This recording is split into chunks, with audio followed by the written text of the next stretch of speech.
la prima volta che ho cominciato a capire cosa poteva essere diventare un autore di racconti, ancora prima di capire la differenza tra lo scrivere e il rappresentare, ho percepito il grande fascino dello spettacolo. All'inizio era solo un'emozione allo stato puro e libero, ero un bambino. Man mano ho razionalizzato questa emozione e ho capito che per me sarebbe stato dare un significato alla mia vita nel momento in cui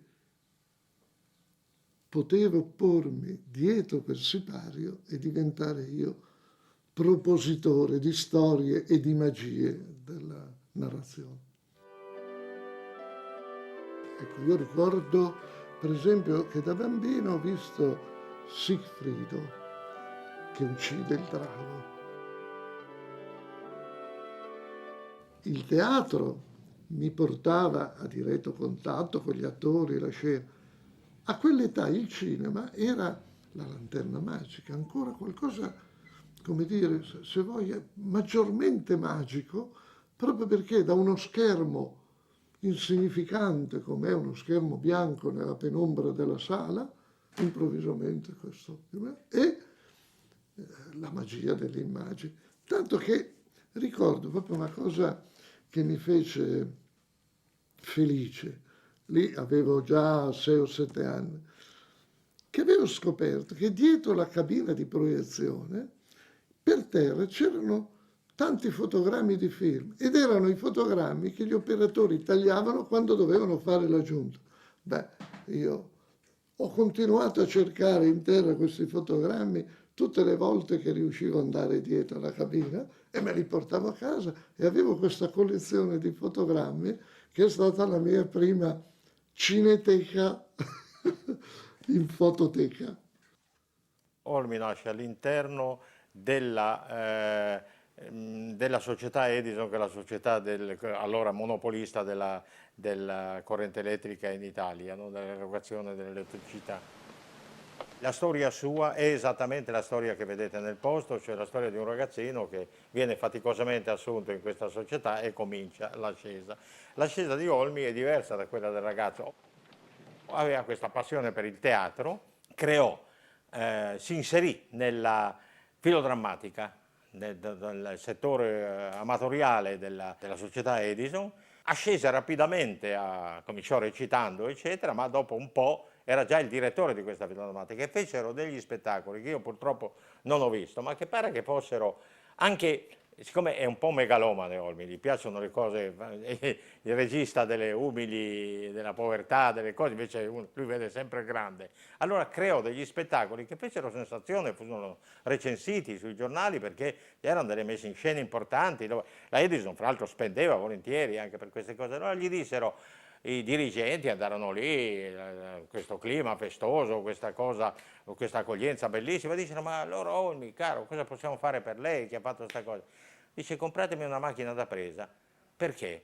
Perché io penserei di fondare una sezione cinema della Edison per documentare le costruzioni delle dighe idroelettriche, i problemi vari della società, eccetera. Fu fondata questa società. Diciamo, questa sezione, il cinema, diventò molto importante, cominciò a produrre dei documentari, dove lui inserì, come si diceva allora, l'elemento umano, perché nella costruzione della diga, nel lavoro della fabbrica, eccetera, lui inserì degli elementi che accattivanti, che umanizzavano la cosa, raccontava le storie dei personaggi, cioè non raccontava solo il lavoro, ma raccontava gli uomini che lo facevano. Nel raccontare la storia del posto ho raccontato una precisa fetta della mia vita, un pezzo della mia vita, addirittura a volte recuperando dei dettagli di quella realtà che mi era rimasta in mente. Ora posso dirti, quando il ragazzino viene assunto e viene presentato al caporeparto che beve il caffè, la segretaria, ecco, io quelle cose le ho vissute con un tale stupore, una tale emozione, per cui le sentivo come dire, degne di essere raccontate. Quindi tutto quello che c'è nel film è, come dicevo prima, da una parte etnologicamente corretto, perché rispecchia quella realtà, ma anche la parte intima, interiore, ha una sua, come dire, ferrea etnologia, ossia quelli sono i sentimenti di quel ragazzo, me stesso, che viveva quelle cose. E ricordo quando arrivai per la prima volta negli uffici di questa società, dove sono stato peraltro fino a 33 anni dipendente, impiegato, la cosa che mi colpì fu una sorta di, come dire, di mondo chiuso, separato dal resto del mondo. Ossia, gli impiegati, quando entravano in ufficio al mattino, vivevano la loro giornata fino a sera, perché l'intervallo andavano alla mensa, eccetera, in questo contesto. E quel luogo era diventato come un paese, un borgo, dove nascevano rapporti anche sentimentali, anche extraconiugali, la segretaria che si innamora del capo ufficio, l'impiegato di questa...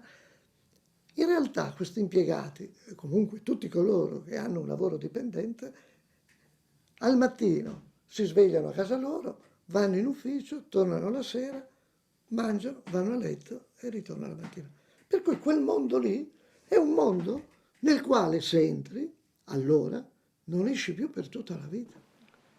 E la cosa che mi colpì era quando vedevo alcuni di questi impiegati che erano appena andati in pensione e che tornavano lì a salutare i colleghi, si fermavano. Mi resi conto che per loro la vita fuori non esisteva più. La loro vita continuava lì dentro. E ricordo che mi disse, ma io sarò così quando avrò l'età della pensione. Ti assicuro che dopo pochi giorni io sentivo che lì dentro non ci sarei stato per tutta la vita. Che tram prendi tu? Io vado a piedi, sono solo 2 fermate, fino alla stazione nord. Allora ti accompagno, tanto è presto. E nacque l'idea del posto che originariamente si chiamava Due fermate a piedi, che erano le 2 fermate di tram in cui il ragazzino accompagnava la ragazzina. Questo film non era una produzione della Edison, era una produzione fatta da un gruppo in cui c'ero anch'io, di amici che ognuno aveva messo un po' di soldi, ma delle cifre ridicole, per mettere Olmi nella condizione di fare questo film. Per me, che vivevo a Milano e quindi lontano da Roma, trovare un produttore che finanziasse un film di un giovane sconosciuto e una storia fuori da quelle che erano le storie più convenzionali del cinema commerciale era praticamente impossibile. Lì devo dire che ho dovuto vendere l'unico gioiello di famiglia. Io sono rimasto orfano molto presto, avevo ereditato la casa di mio padre quando si sposò a Bergamo, una piccola casa, vendetti questa casa e finanziai l'avvio del film. Poi si sono associate un paio di persone amiche, ma il vantaggio che ho avuto nel produrre il primo film è che praticamente mi servivano solo i soldi per acquistare la pellicola e per le spese vive, perché io possedevo già tutta l'attrezzatura tecnica, macchine da presa, moviole, e disponevo anche di collaboratori che era lo staff con cui giravo i documentari. Noi eravamo tutti impiegati dalla Edison, quindi persone stipendiate. Ecco, non dovevo neanche dare le paghe dei collaboratori, che hanno avuto dopo, quando il film ebbe successo e Goffredo Lombardo comprò il film per la Titanus, 61 il film costò 21 milioni di lire, quindi era proprio una cifra. Ecco, con quei soldi noi abbiamo pagato il lavoro extra dei miei collaboratori ed è tutto là. Ecco, dopodiché ecco, la vita è stata più facile perché ho trovato i produttori. Il posto è durato 6 settimane di riprese, anche perché, vedi, girando negli ambienti dal vero, io dovevo andare a girare, per esempio negli uffici, il sabato pomeriggio e la domenica. Chiedevo i permessi a questi dirigenti della EDO, dicevo, guardi, dovrei girare, molto, molto disponibili, e andavo a girare il sabato e la domenica. Le altre cose le giravo. Poi io ho girato il posto, attenzione, continuando a fare i documentari. Voglio dire che il lavoro del posto è stato fatto, proprio le riprese, dislocando le riprese lungo le 6 settimane, ma non a tempo pieno, facendo anche altre cose. Ovviamente ci fu anche un po' di tensione alla fine, perché qualche dirigente che si era intrufolato a vedere i materiali, non i materiali perché Olmi non li fa mai vedere, ma le prime visioni private del film, comincia a dire, ah beh, ma questo film dà della nostra società un'immagine vecchia, un'immagine di vita impiegatizia di tipo ottocentesco, eccetera, non ci fa bene, quindi all'interno della società Edison ci fu qualche preoccupazione su questo film. Da un rotolo di filo di rame lungo metri 520, metri 500. Ho scelto i protagonisti del film andando a fotografare l'uscita dalle scuole, queste scuole però, attenzione, le scuole di avviamento al lavoro, perché volevo proprio una categoria umana che avesse dentro il problema del posto. E tutto quello che c'è dentro una persona, inevitabilmente poi te lo ritrovi sul volto di questa persona. Non solo, ma se questa persona deve agire in quel contesto in cui normalmente agisce, ha la strada spianata, perché si muove naturalmente. Se prende un attore professionista, deve inventarsi tutta la fisionomia esteriore e interiore del personaggio e poi raccontare. Ecco, la differenza di questo cinema sta proprio in questo, che hai lì tutto ciò che è autentico.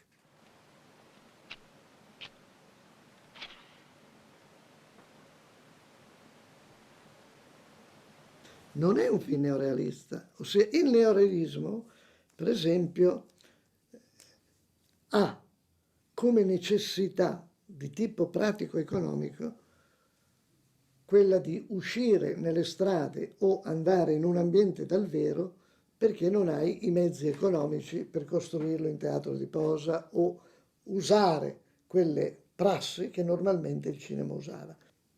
Ma in genere prendeva attori, Roma città aperta, che sono Fabrizi, Lavagnani. A un certo punto Rossellini e altri si sono resi conto che la verità della strada non sempre si combinava con la fisionomia dell'attore, noto fra l'altro. Per cui quando tu vai a girare in una fabbrica vera, dove hai gli operai della fabbrica veri, e metti dentro un attore sporcandolo un po' d'olio di macchina, la cosa stride.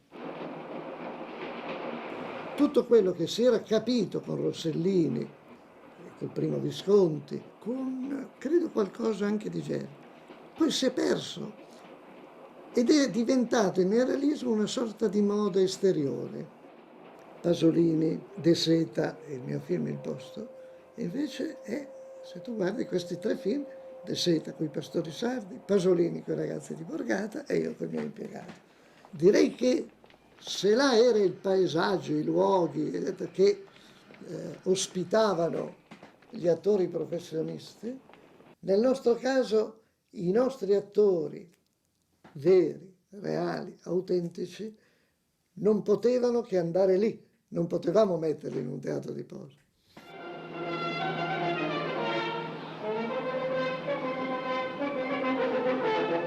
Ecco, in tutti i miei film, praticamente, fino a un certo momento, la musica è, devo dire, mai invadente. Nel Posto, in modo particolare, la musica non è una musica di commento al film, ossia, non è la classica colonna, convenzionale colonna musicale, ma anche la musica è un suono che proviene da quella realtà. Non è, come dire, una vibrazione sentimentale al di fuori del film che viene appiccicata sopra per rendere l'immagine più, come dire, coinvolgente o lusingevole.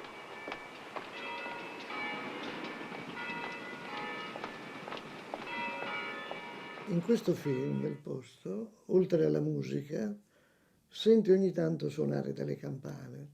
Queste campane sono un po' come la voce della mamma, no?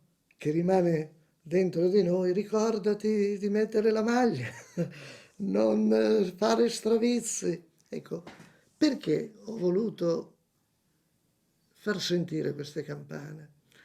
Perché quel mondo era un mondo che aveva appena lasciato una realtà contadina, rurale, dove la campana accompagnava e segnava i momenti del giorno. La campana era un modo proprio per comunicare nella comunità, non solo l'ora o l'inizio della messa, ma la festa, le morti, il tempo, se era nuvolo, se era sereno. Ecco, diciamo che nel posto ci sono le ultime risonanze di queste campane, perché è un mondo che non tornerà più. Tant'è vero che il ragazzo vive in una di queste zone periferiche fuori Milano, dove la casa sua è ancora una casa contadina. Quella casa, pochi anni prima della guerra, aveva ancora le stalle che in quel contesto già sono state svuotate dagli animali e di lì a pochi anni ricovereranno le automobili e le motorette. Quando andai in America nel 62, credo, ricordo proprio questo titolo che mi aveva sorpreso. Dico, ma dove avranno pescato il suono della tromba? Pensavo, ma forse perché quando alla festa da ballo c'è l'orchestrina che suona, ma non mi pareva. Dopodiché, ecco, è stata segnalata questa battuta che la mamma dice al ragazzo: ecco, se tu vai a letto tardi, ecco, domani mattina non ti sveglieranno neanche le trombe. Sì, adesso. E muoviti, se no domattina ci vogliono le trombe per svegliarti. Ecco, e quindi probabilmente questo modo di dire, che era un modo di dire popolare, no? A te non ti sveglia neanche il suono della tromba, ecco, probabilmente è stato questo che ha innescato, come dire, l'idea di intitolare il film così. E ti dirò che non è male, perché il finale del film, quando il ragazzo si guarda intorno e intuisce che probabilmente da quella stanza sarà difficile uscire, abbassa gli occhi e poi li rialza un attimo. Ecco, auguriamogli che il suono delle trombe lo risvegli da questa sudditanza.